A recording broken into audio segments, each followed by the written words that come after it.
All right, this video is going to help you with number 5, which can be a little tricky to get started. So I'm going to help you set it up just in case you're having trouble.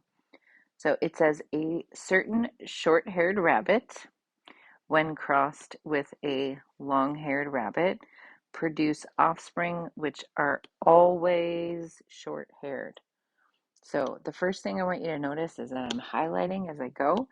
Typically, it's best to highlight the parents in the problem. I like to use a different color for each of them to help acknowledge where the parents are.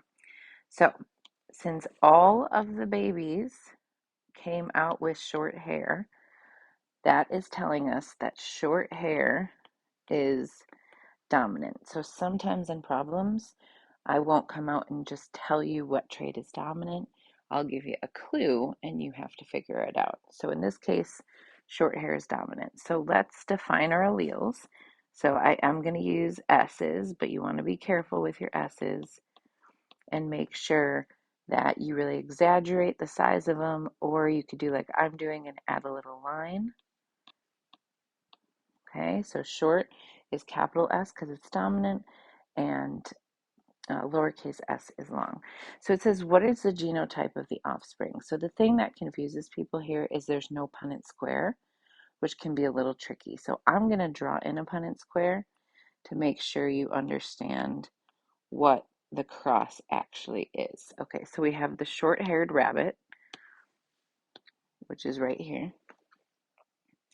And then we have the long-haired rabbit, which is going to go right here.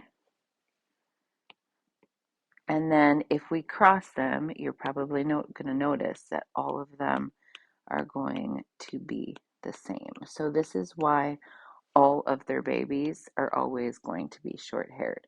So it says, what is the genotype of all of the F1 offspring?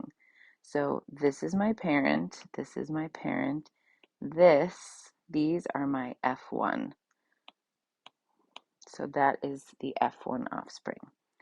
So now for the second part of this problem, it says cross two F1 offsprings together. So cross two F1 offsprings together. So what we're doing in this problem is we're crossing two F1 offsprings together. So there's your cross. So go ahead and put it on the Punnett square. And then when you do that and you cross them, you're going to get the F2 generation. And then you can answer the next two questions.